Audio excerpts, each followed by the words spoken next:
On va.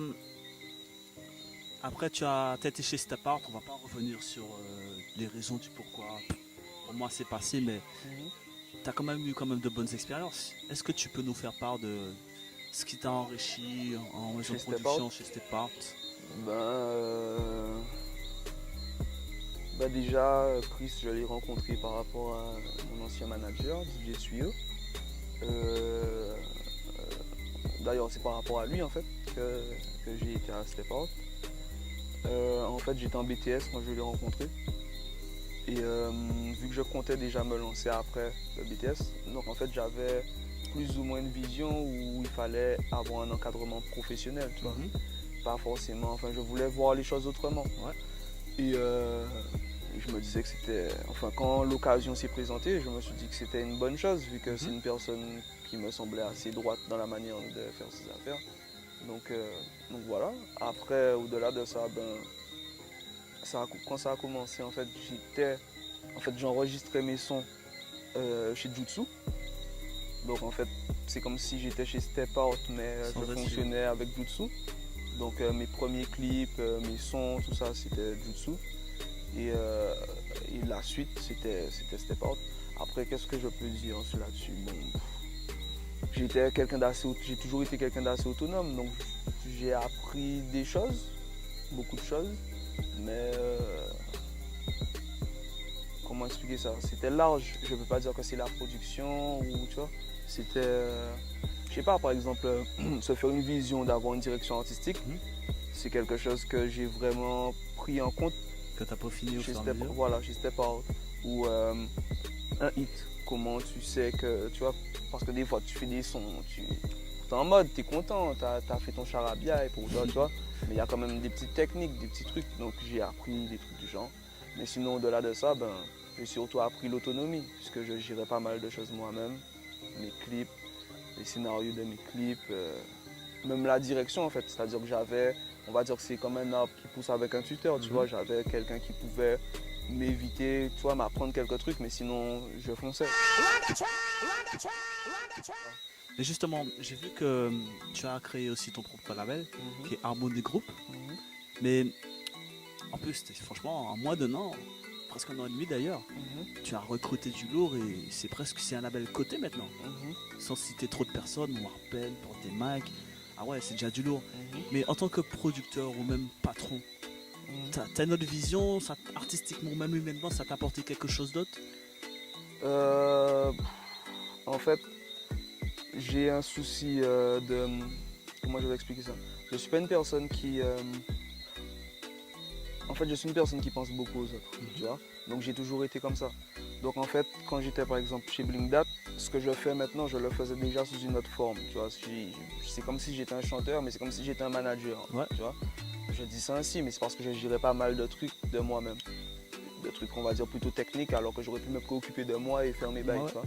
Et donc pour moi, c'est limite normal en fait qu'au-delà d'être professionnel, c'est un comportement. Parce qu'en fait, la musique, c'est un mouvement. On est dans un mouvement, tu vois. Donc, Tout à fait tu d'accord. vois, tu peux pas te dire que tu es tout seul sur la terre et que ça va fonctionner comme ça, tu vois. Il faut qu'il y ait d'autres personnes pour que ça puisse.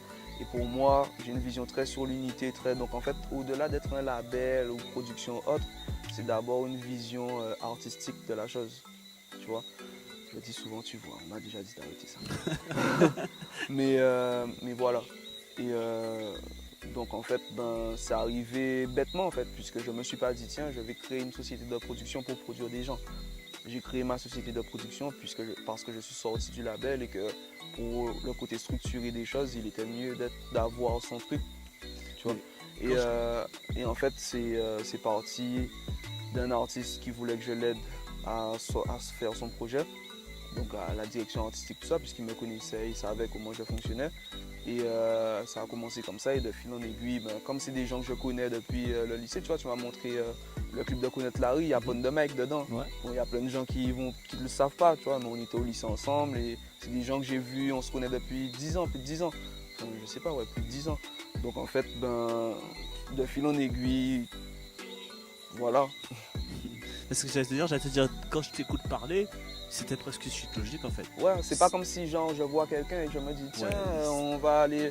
non, Warped c'est venu naturellement, puisque ben, on était là, et puis tu vois, Warped, Silverman, en fait limite l'idée est partie de Silverman, en fait, l'idée de produire vraiment. Parce qu'on avait déjà le projet de l'autre artiste, et en fait Silverman, il avait un titre qu'on devait sortir pour les vacances de l'année dernière, et on était au téléphone, tu vois, et je m'embrouillais avec lui parce que tu vois, bon, faut le secouer, tu vois, et je lui dis ouais, faut sortir ça, tout ça c'est trop lourd.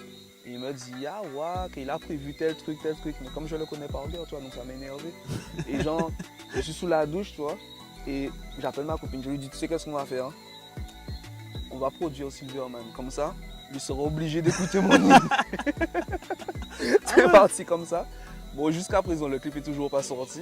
Ça, tu vois, tu me frustres là déjà. Tu me Non, parles de trucs, tu me mets bien. Non, mais il y a des trucs qui vont sortir, de toutes les façons. Dans tous les cas, ce qui devait, enfin, t'inquiète, il y a des vrais bails qui vont arriver là. Mais en tout cas, quand ça c'est parti de là, en fait, vraiment le délire de production. Et après, comme il y avait déjà Amour et Warped et autres, donc on s'est vraiment mis sur ça. Et donc voilà. Hein. Et Point de Mike, c'est arrivé il y a quelques mois par rapport à un quiproquo qu'on a eu au téléphone. En fait, je lui parlais de quelque chose et lui me parlait de ça par rapport à quelqu'un d'autre, enfin un grand n'importe quoi, par rapport à G-Islands d'ailleurs, qui nous a remis en connexion. Et voilà, et puis on était d'accord qu'on fonctionne, on regarde pour fonctionner. Lui il voulait un encadrement et nous on essaye, tu vois. J'ai pas la prétention d'être un gros truc. Ouais, mais quand je vois le travail que vous avez fait tous ensemble, c'est déjà pas mal, mon frère. Hein. Ouais, non, c'est déjà pas mal, mais il y a beaucoup de choses on est loin, Toujours. tu vois. Il y a beaucoup de choses à faire et c'est de lourdes responsabilités puisque c'est des carrières, tu vois. Quelque part, quand tu es jeune, tu essaies de faire quelque chose, ça reste quand même du chocage puisque tu apprends à le faire, tu vois. Donc quand tu vois des gars comme Warped qui font des millions de vues par-ci, par-là, tu vois très bien qu'il faut être beaucoup plus cadré sur pas mal de choses. Et puis plus tu avances, plus tu vois qu'il y a plein de paramètres à prendre en compte. Donc voilà.